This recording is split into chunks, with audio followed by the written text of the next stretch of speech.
Hi and welcome to Z Games. Recorded live at 4ZZZ Studios in Brisbane and broadcast nationally over the Community Radio Network, Z Games brings you the latest gaming news, reviews and interviews from across Australia and around the world.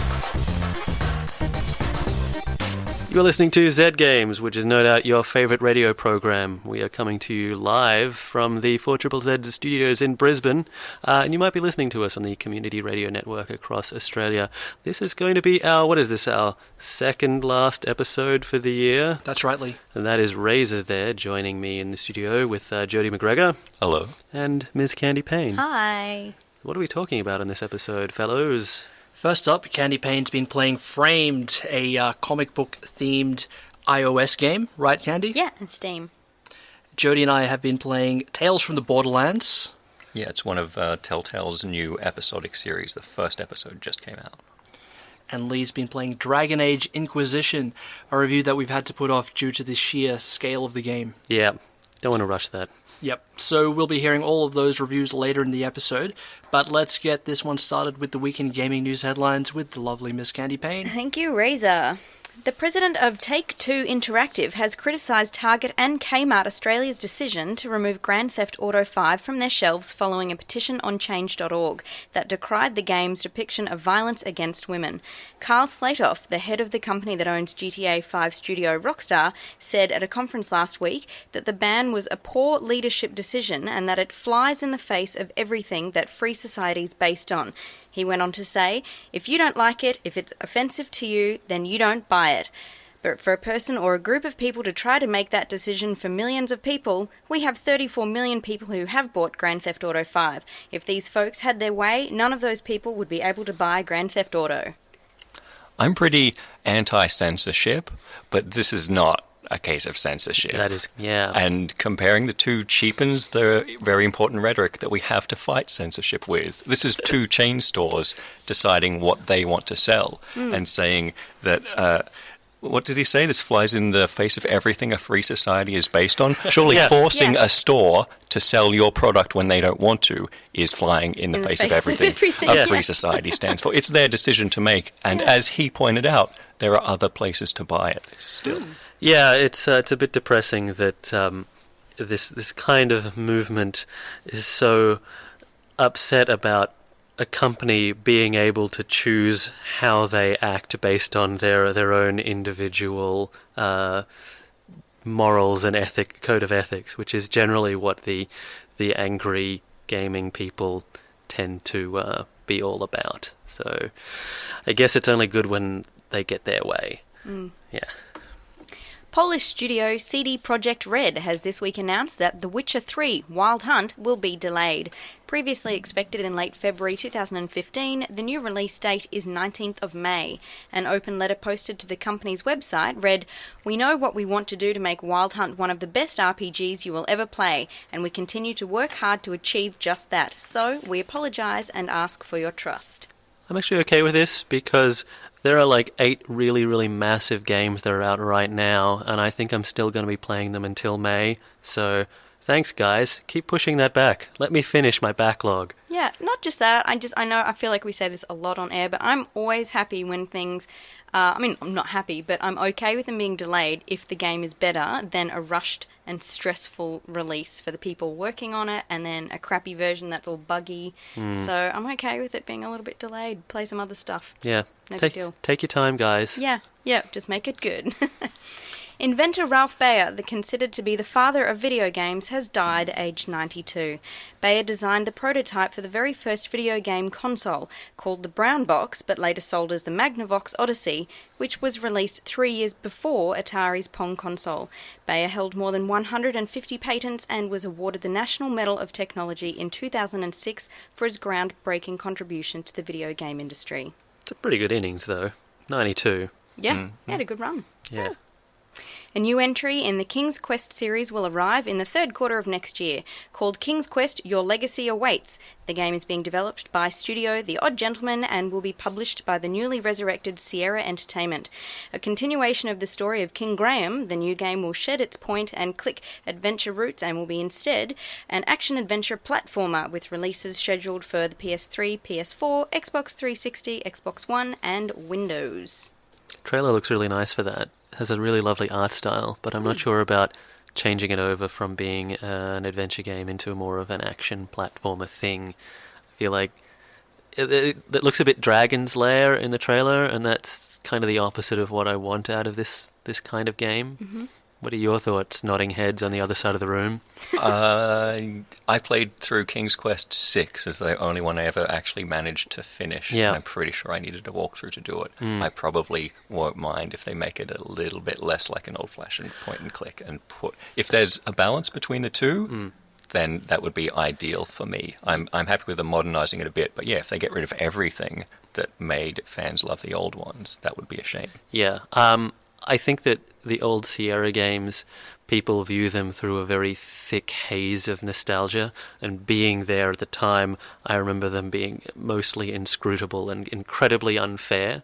I think the first one that I ever managed to play through start to finish was 5, and even then I had to restart right at the end because there was a piece of cheese that you needed for the final puzzle you could only pick up in one of the first scenes, and it was not anything that you would ever think to go and get. And that's mean. That's really mean, guys.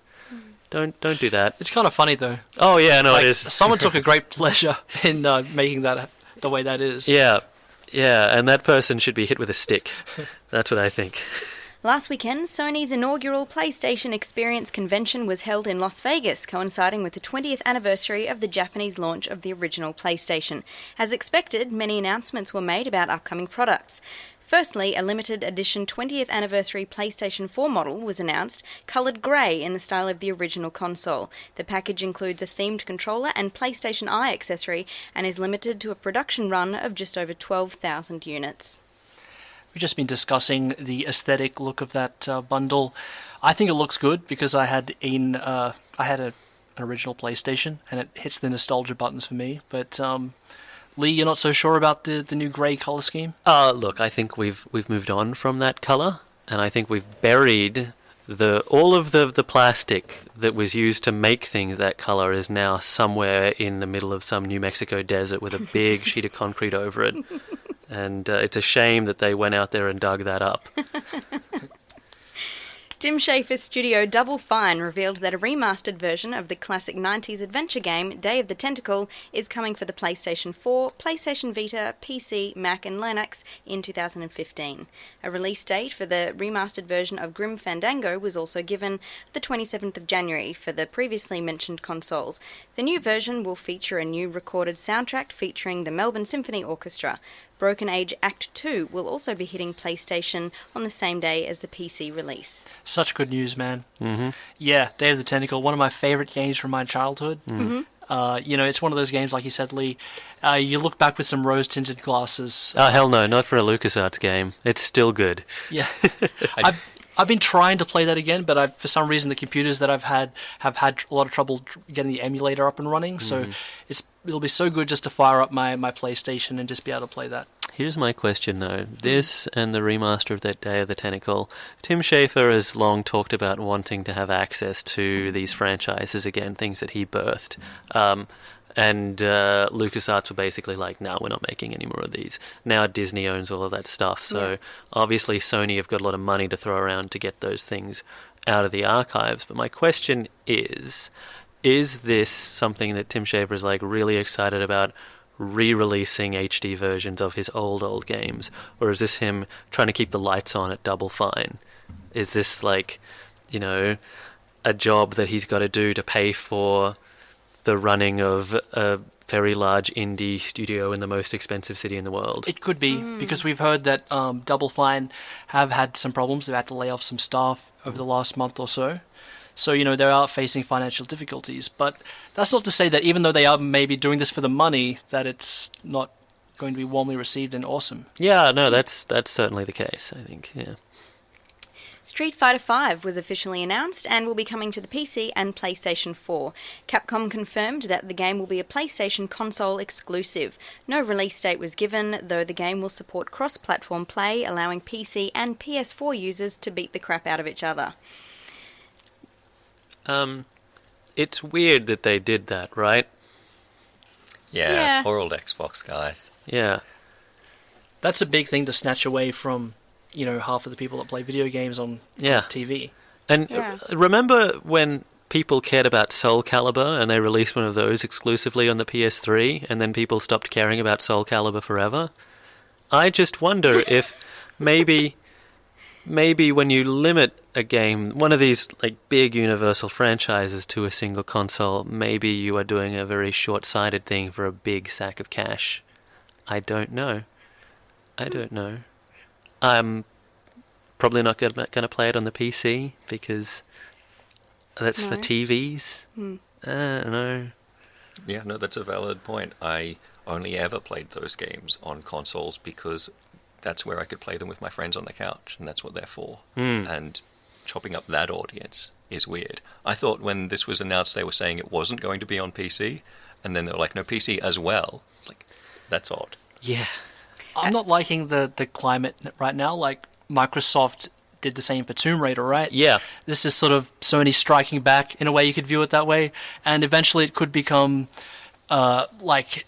where all these franchises that were once Universal will be, on one side or the other, which would suck. Yeah, wasn't that one of the lessons of the last generation of consoles, that if you limit yourself like that, you are basically costing yourself millions of sales? Wasn't it the rising cost of games one of the reasons why you had to hit every platform running at once? I don't know how much money you must have to get in the mail to be able to happily sign an exclusive. Do they back the truck up to the door? That's the question. Yakuza 5 will finally get a Western release next year, and Persona 5 was confirmed for a 2015 Western release on the PS3 as well. Very cool. I've been waiting for that. Yeah. Yeah. You've been waiting for Yakuza 5, Lee? Yeah. Yep. Yes. When I was in Japan, I was considering buying Yakuza for the PlayStation, but there's a lot of talking in it. I don't speak Japanese at all, so not going to be worth it. Yep. I'm personally excited about Persona 5. That's going to be awesome. Last Persona game came out in 2008 or 2009 in the West, so it's been a long wait.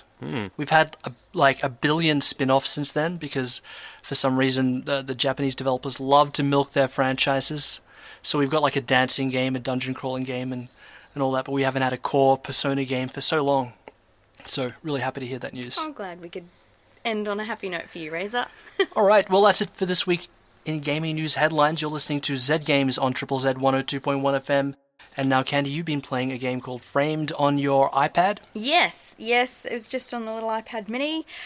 Framed is a super charming comic book themed puzzle game.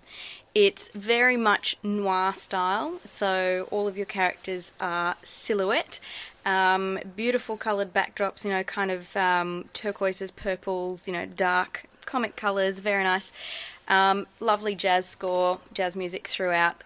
The point of this game is you need to move the comic book frames around to change the ending of each page, so that your character is, it begins, I think, with there's a gunshot, somebody dies, something like that, and the point is to keep moving the frames around until your character can effortlessly run through each frame, avoiding the cops, not getting caught, not falling off platforms, that kind of thing, and make it through to the end of the comic book story.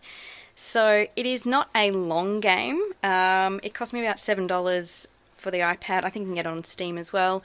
And it took me maybe just over an hour to finish. I actually thought when the credits started rolling, I thought that was like just been the intro that I'd played through, and I sort of waited and thinking it was going to continue on into another chapter, but no, that was it. It is a short game, but it is so beautifully done.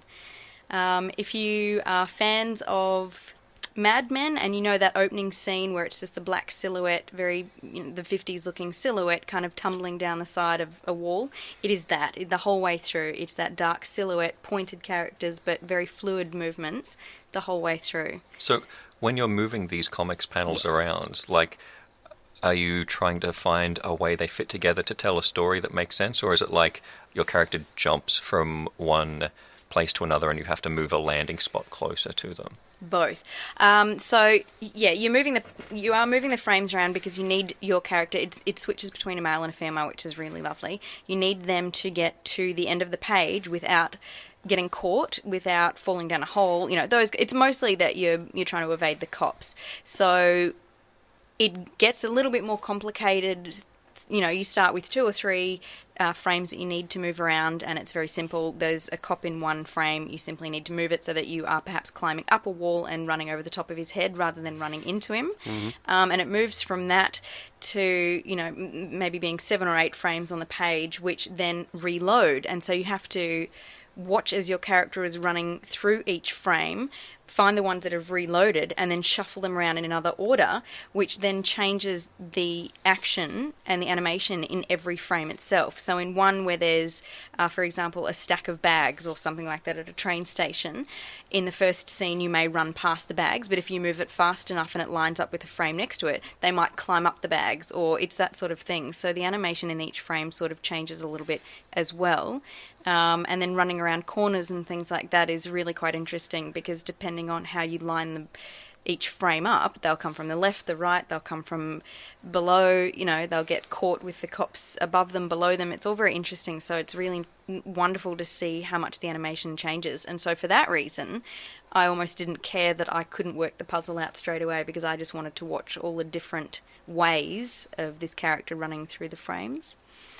That's good. I like it when a puzzle game makes failure interesting rather than frustrating. Yeah. Because if you have to restart the same thing over and over again a bunch of times, normally you Which get pretty sick of it. You do. Many, many, many times.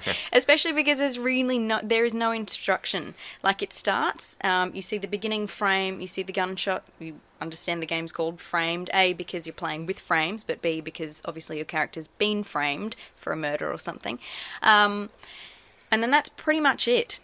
That it just goes straight into it. There is no text anywhere. It doesn't tell you what to do, how to move. There is one example of an arrow pointing up, and that is your indication that you need to slide one frame upwards, and then you see the other one, they swap places, and that's pretty much it. So even when it starts to get a little bit more difficult and these frames are reloading so that you can use them more than once, there's no instruction that happens. So it took me a little while to realise that I could click on those again and use them, and they hadn't just faded out, and that was the end of being able to use that frame. So do you think that that's elegant, or do you think that you needed more information to be able to enjoy it properly? Given that it still only took me like 70 minutes to get through, I don't feel like I needed any more instruction. Mm-hmm. It could, depending on maybe the age of the person playing, or how much or how into puzzle games they are, might be a little bit more difficult without an extra explanation. I wouldn't have minded maybe a settings screen or something that I could go to just to maybe read through it. I didn't want it to pop up in the middle of the game, because that totally would have ruined the aesthetic of this really lovely, simple noir style that is just music. But like an option screen would have been nice, just as a backup on what to do with the frames that reload for second use. And did it tell a story that you were able to follow with those silent panels? Like, by the end of it, did you understand what had happened? Yeah, you do. For that reason, I would like to play it again. Now, knowing how it ends, I kind of just want to play through it and watch it. And I sort of wish that at the end you could just do that. I wish that once it had ended and you'd left all of the frames in place, you could go back and flip through like a book and just watch it happen, rather than, because then once you've completed your page and moved the frames around, if you've successfully completed that puzzle, it moves straight on. Whereas, and I've spent so much time concentrating on how to move them around that I'm kind of not really watching what he's doing, or when he's dropped a gun, or when he's tripped and stumbled, or when he's flicked his cigarette and somebody else has stamped it out. And they're kind of little bits and pieces along the way that I would like to have just been able to sit back and watch the whole thing unfold at the end without working on it. Oh, yeah. If that makes sense. No, But that would have been nice. yeah, that's my critiquing of this game, guys. If you're listening, local developers, you should do that. But yeah, other than that, I wouldn't have wanted anything else in it. It is just, the colours are just so beautiful, and it's the simplest little things, like he's wearing a trench coat that sort of flaps as he's running, and it is really so simple but so elegant. And she's got a little white hat, a little flower in her hat, and it's those kinds of things that just make this game. Everyone just looks so kind of sexy and smart, and there's just something really interesting about these characters as well, given that they're just silhouettes. I know that sounds crazy, but yeah, they're very intriguing characters. You mentioned that it didn't take you that long to complete the game. Do you think it's something that you'd have to ideally play in one sitting, or is it something you could chip away at over a series of like waiting for the bus kind of times? Look, don't do it waiting for a bus, because when you start, you don't want to be interrupted, and it's not easy to pause and start again, and then you get frustrated and you kind of miss what's happened. I was just doing it, terrible habit, just before I go to sleep. But that was really nice, because I could kind of take my time, and then when I'd finished a page, I'd just put it down. So it really only took me 3 days, which is why I actually just thought that by the time I got to the end, that was just the opening sequence, but it was the whole game. Yeah, you could sit down and do it in one go. I just got I wouldn't recommend it, though. I don't know, there was something about it I kind of just wanted to step back, think about it, appreciate it a little bit, and then get back into it the next day when I was more focused and ready again.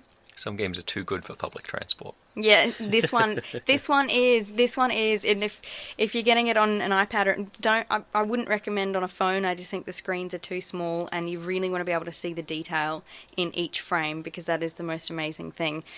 Play it with headphones though, because the music is wonderful. It is just so 50s jazz, 40s, 50s jazz, or maybe even a little bit earlier, and it's just, yeah, all the wonderful things of black and white noir films with shadows and just people coming out of the dark, and all you can see is their eyes close up, and then they're creeping around a corner, and it really is a really gorgeous game. Excellent. Well, that's Framed, which is available for the iOS. Don't buy it for your iPhone, buy it for the iPad, on Candi's recommendation. Just a bigger screen. Unless you got one of those new giant Plus phones or whatever, then that's probably fine. You are listening to Z Games, Australia's most beloved gaming radio show. In the studios for this episode, we have Razor, Jody, Candi Payne, and I am Lee. What were we just listening to there, you guys? That was the Greats singing Friends with Scum. Ah, excellent. Lovely. Yeah. So, Jody and Razor, you guys have been playing a new adventure game that came out not too long ago. A new Telltale game. They've teamed up with Gearbox to produce the Tales of the Borderlands. Start reviewing it now. Go. Okay, I will. You know what I do when I play video games? Sometimes I think about the non-player characters and what their lives are like, and I wonder what is it like for an ordinary person living in the world created for this game that is incredibly violent and chaotic and doesn't make a huge amount of sense if you think about it, rather than just shooting everything in it. And that's exactly what Tales from the Borderlands is. They followed through on the idea of what would it like being a person in this world who doesn't run around shooting everybody? Because the other Borderlands games are first-person shooters where the only time you stop to think is when you think, is this new gun better than the old gun that I used to have? And otherwise, it's just shooting. And so this dumps you in that world as someone who doesn't run around shooting, and that stuff's going on in the background, and it seems completely insane. And it doesn't back away from that. It just makes all of the jokes about that, which makes it hilarious. Like, these are the same people who made The Walking Dead and Wolf Among Us, which are pretty serious games. And they've just started on a new Game of Thrones series, which I understand is also pretty serious. Yeah. This is really, really funny. Well, that's great. What a surprise. Tell me more things. It's also a big contrast to Telltale's other games. Jody mentioned Wolf Among Us and Walking Dead, where in those games you're pretty much a badass, someone who's capable of taking care of problems, themselves. But in this, you play as two characters who are two people who would rather talk their way out of trouble than, punch their way or stab their way out of trouble, which is a really interesting change, and actually a really good way of using the Telltale games dialogue kind of, formula. Yeah, they're both basically con artists. One of them is this business bro who is trying to pull off a scam so he can rise to the top of this evil sci-fi corporation. And the other one, she's just sort of a grifter who lives on this cowboy frontier world and rips people off. Yeah. And they both get caught up. Their separate scams wind up intersecting, and they both wind up chasing $10 million across this planet full of bandits and psychos where everybody else is a gun-toting idiot. And their main skills are just being really good at talking their way out of problems. Oh my god, this is my dream game.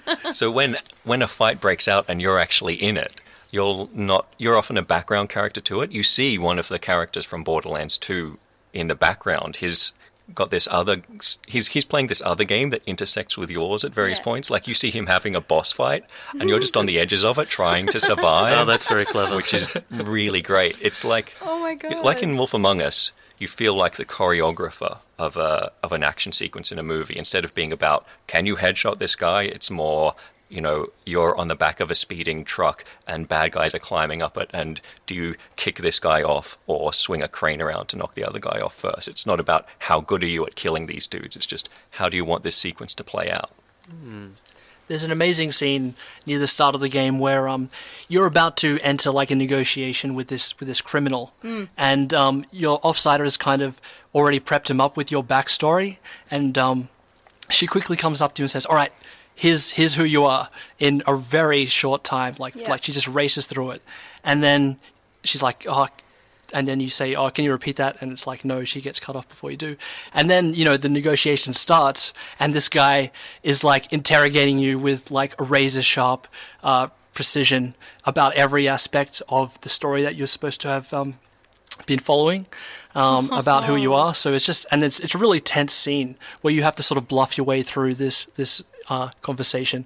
And it's actually really cool to lie in a game, you know the truth and you know what's a lie, and to have to pick the best lie. Yeah. I think that was really, really, really cool.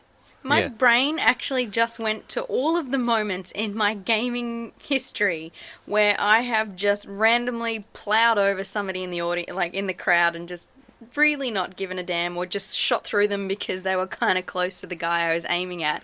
And just all of a sudden I'm thinking about all of those poor characters. Like, imagine if I had to just be that person and like couldn't avoid a gunfight, or just some idiot in a beaten up old truck comes tearing down the highway and just flattens me, and then they don't care. They just get a little warning on their screen that says, "Whoops, you've lost 5 points." Yeah. Oh my Yes, God. you are a monster, Candi. I actually just felt for them. What? Empathy. What is this strange What emotion? is this? Yeah, better do something about that Oh quick. my god, yeah. It really helps that the game is extremely funny, as Jody said. It's hilarious. The story is it's expertly told. The voice acting is also noteworthy, I think. We've got some top shelf voice actors here, including Patrick Warburton. Yay. One of my favorites. Love him. He's like the biggest douche in the universe, which is a role befitting of him. Has the best voice. Best voice. You can pick him in anything, but he's just brilliant in everything he does. We've also got video game voice actors mainstays, Nolan North and Troy Baker. Wow, they're both in it. Yeah. But they're both really good. Yeah. Yeah. So the previous Telltale games may have worn the criticism that they've been basically a system of cutscenes and menus. For people who are wary of them, does this game change that up, or does it double down on that? It still feels like an interactive television show, but I don't care, because those interactions are fun and meaningful, even if they're things like, for instance, there's an early scene where you get to take control of a robot as a way of saving yourself from these bandits who are trying to rob you. So the robot does all the fighting, and you just have this menu that looks so much like the menus you have as a character in the Borderlands game, and you just choose what weapons you want it to have, and then you watch it do the fighting, and you might choose, okay, shoot this guy and then shoot that guy. Yeah. It's just about making the decisions rather than pressing the buttons, rather than aiming your mouse for the exact right headshot. And the point and click elements have been scaled back to an even more bare minimum. Like we noticed in the Wolf Among Us that they'd been taken back a little bit, but there's almost no point and click adventuring here. It's just moving around from one point to the next and a little bit of exploration, but yeah, all of the meaningful interactions are through dialogue. Okay, so what about the QuickTime events then? Are they, when we were talking about The Wolf Among Us, I think most of them seem pretty good, but there are a couple where failure didn't seem to make any sense or impact on the story. Have they improved that feedback, or what are the QuickTime events like, or are there any in this game? There's a bunch of them, including one incredibly long, one that feels like the longest sequence they've done in this style ever. And because the tone is slapstick, it doesn't hit the same problems that The Wolf Among Us did, because failure is funny. Yeah. And often it seems like you're set up to fail and you don't care. Right. Because it's great, like, to watch these characters be rubbish at things that you would be good at in any other video game. Like when you're trying to knock somebody unconscious, and so you leap on the guy and put your arm around his neck, and he thinks it's just one of his buddies playing a joke, and you're like, I'm taking you out. And he's like, oh, it's pretty funny, Fred. You can knock it off now. So you're like hammering the Q button and nothing is happening. The story has actually been told by the two protagonists. They've been taken captive, and they've actually being interrogated by this guy, and so when you die, they're like, oh, that didn't happen because, obviously you're here telling me the story, so let's go back and tell me what really happened. That old chestnut. Yeah, so that's a good device they've used. It also allows some of the storytelling to be a bit like to go off in crazy areas, and for them just to be embellishing the story. Yeah, they do exaggerate, and you see stuff happen, and you're like, wait a minute, that doesn't make any sense, and then you realize, oh, they're lying. Cool. That's cool. Yeah, so that's Tales from the Borderlands. Episode 1 is available now, and we're going to revisit that at the conclusion of the season in probably, 7 or 8 months? Yeah, there's 5 episodes coming out. They like to spread them out a bit. Yeah, but judging on my experience, I think I could easily recommend the season pass because the first episode is a cracker. Yeah. I enjoyed it from start to finish. It's really enjoyable just on its own, and it's great that they're making even more. So you think the people should get on board now rather than waiting for the final release? If you've got the time for it, sure. And it only took me 2 hours. Even if you're not into Borderlands, I think this is a really good introduction to it because it's all of the things I like about Borderlands, characters, dialogue, funny stuff, without having to actually play a 50-hour shooter. Sold to me. Welcome back, listeners. You are listening to Z Games. I'm here with Razor, Jody, Lee. I'm Candi Payne. Just to recap today, we've chatted about Framed, we've talked about Tales from the Borderlands, and now I'm about to hand over to Lee, who has got a review for us. Take it away, Lee. Yeah, Ray and I have been playing the long-awaited sequel to the sequel of Dragon Age. This is Dragon Age Inquisition, which is BioWare's big open-world fantasy RPG thing that we've been wanting to play forever. So it's not really a review because we were just discussing, I've been playing for about 60 hours, Ray, you've been playing for about 30 hours. I'm still not done. I'm nowhere near done. There's so much stuff to find and see. We've already postponed this review 2 times already because we just haven't found the time to dedicate to powering through this game so we can review it. Like, the fact is, I can tell you that I think it's wonderful, and everyone who has a vague interest should probably push people out of the way to get it, and then lock themselves away for a good week and a half just to really get their teeth into it. But, I don't know, it could be super racist at the end. I can't tell you to buy this straight away without knowing how it ends, right? Maybe. I don't think so. I'd feel totally comfortable telling people to buy it, by my experience. Yeah. Having not finished the game. Yeah. So it's a third person, it's a medieval fantasy game. It's set in a world where the idea of magic is one that is incredibly terrifying for people, but it is also incredibly powerful. And so mages are viewed with suspicion, and religion has cropped up to protect the common people from rogue magics, basically, which causes some tension because people who have access to magic are just born being able to interact with the Fade, where demons and spirits live, and it's not really their fault if things get out of hand and they get possessed. So by this stage in the game, there's a conflict, an open fight between the mages who have up until now been kind of oppressed, and this order of Templars who are kind of warrior priests who have been pushing them around and keeping them in place. So you are at the center of this conflict, and you have to basically rebuild the church and form an army to end this roiling conflict, right? Yeah, that's right. So by questing around and doing good deeds around the countryside, you gain a currency called power, which is, of course, the best currency you can get. And you can spend your power on these quests and stuff like that to further your cause. Yeah, so it's all about you as a party with a party of adventurers traveling around these huge open spaces, engaging in narratives and trying to gain more resources and more allies. It's a massive, massive power fantasy, one where you are a chosen one. But I don't care. I don't care if that's a cliche. They do a really good job of making me feel special. I'm a special man at the heart of a big story, and everyone thinks I'm important. That's all I want out of a video game. Yeah, the scale of this game is quite staggering. Yeah. I know in Dragon Age 2 from a few years ago, a common complaint was that it was a very small scoped game.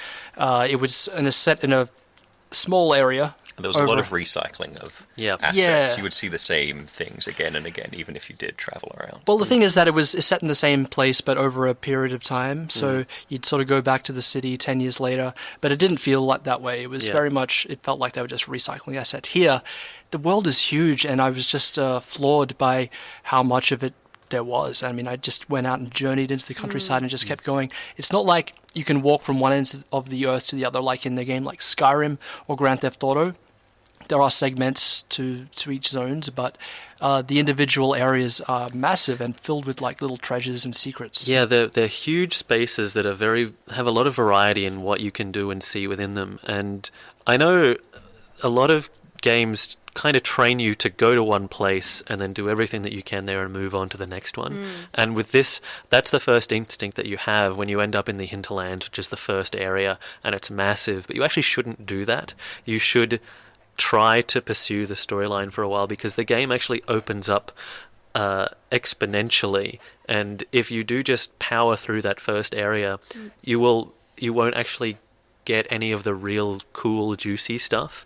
It's an open world huge scale RPG where you actually should for a good while pursue the main quest line rather than just go off and get distracted, because it is a game where following the core path unlocks all the best stuff out of the gate. Yep, okay. Which never happens. Like Skyrim, for example, the first thing you should do is give everyone the finger and walk off into the wilderness.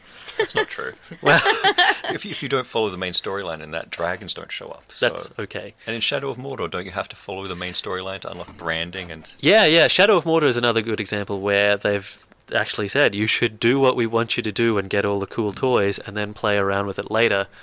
Same thing here. You should actually keep dipping your toe back into the main narrative, because the new stuff that you see is really, really good. So it's being a BioWare game. There are a lot of characters in there that you get to have on your team that you then build up relations with, and they're all amazingly crafted people, aren't they, Ray? Yeah. I just want to hang out with these dudes all the time. More than all of you. To hell with you. Yeah, nothing I haven't heard before. Yeah. When you say relations, though, do you mean relations? Have you romanced any of them yet? I was playing this with my girlfriend, who's playing through the first one, and the computer beside mine, and I was awkwardly trying to figure out, because it's a BioWare game, so yeah, of course, they've got all these, relations that you can have with them. And the first person that I wanted to date in the game, turns out not interested. She's the only one that you can't charm. So dang. Yeah, fine, Vivian. That's all good. BioWare games are often awkward to play with your significant other, because you have to make these flirty decisions, I really want to bang her, but damn, my girlfriend's You know what though? somebody. This is one of the all of the flirty lines in this are so awkward that I've not been doing it, because they're just so. There was a point where one character was explaining to me how her mentor died in a tragic situation and it was really awful, and she was like, and that is why I am so sad about the mages. And in the dialogue wheel there was one option to romance her, and the line was, "Haha, you're charming." That is a terrible way to pick someone up. That's never going to work. It's like he gets all of his dating advice from like Yahoo Answers or something. It's just like, when the rest of it is so well written, and when all of the friendship interactions with these characters seem so natural and so emotionally affecting, it's really weird that any time where the game wants you to pursue a romance with them, it is awkward as hell. See, now, this is a game where I would like to sit on the sidelines and be one of those characters that's not really in the main storyline and just watch some dickhead walk up to another person at a bar and be like, haha, you're real charming. Yeah. Or some crap, and then just watch him get bitch slapped. Yeah, it's also weird because you are the head of an organization that is both, like, it's trying to reconstruct the church, it's also an army, it's also, like, you're kind of a cult, because you're inspiring the people of Thedas. So everyone else is actually there within your employ. So every romance is a human resources nightmare. You should not be doing that. You're the CEO of a company. This is sexual harassment. Just lawsuits waiting to happen. Yeah, do not attempt to romance the dwarven scout, because it's her job to tell you what's happening in each map. Don't try to smooch her. That's gross. But what about the dwarf from Dragon Age 2, Varric? He's back in this, right? Yeah, he's the best. Can you smooch him? I don't know. I've not noticed any romance options there. But he's still great, and he's still really funny, and I still really, like, he's one of those characters that I just keep going to see if he has anything new to say. He is consistently funny and always just a little bit sad as well. Yeah.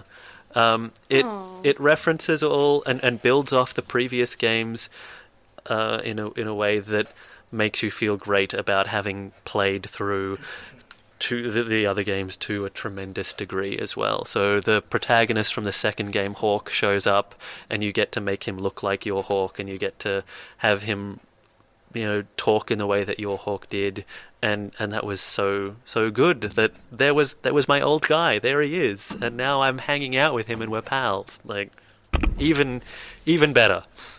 There's so much to talk about with this game, and we haven't really touched on everything that I'd like to, but yet we're out of time, Lee. We are out of time. So, look, we haven't finished the game, and we haven't finished reviewing it, so we might revisit it in the near future. Yep. Just to make sure that the ending isn't incredibly racist. Yes. And so we can give a definitive recommendation. Yeah. But for now, I would say to anyone who has even a passing interest in Western RPGs, go out and grab Dragon Age Inquisition. It's really awesome. Look, Yeah. it's really well crafted. It has some issues. The combat is a bit wonky. It doesn't necessarily explain a lot of its systems to you, but at the same time, it's really lovingly crafted and really, really well written, unless you're trying to pick up another character, in which case it's rubbish. But as long as you're not doing that, well done. And that's going to wrap up this episode of Zed Games. Thanks so much for listening, guys. We will be back next week at the same time when we present our Game of the Year special. That's right, we'll be going through all of the games that we played this year, and each of us will be choosing one to crown the winner. It's that time already. That's crazy. That's I feel right. like we just did Game of the Year last week. Oh my god. Oh, on that note. Yep. So we're out of here. We're going to leave you with one last track. What is it, Jody? This is Musho with Some Dealings with the Office of Magic. See you guys next week. Bye. Bye. Bye.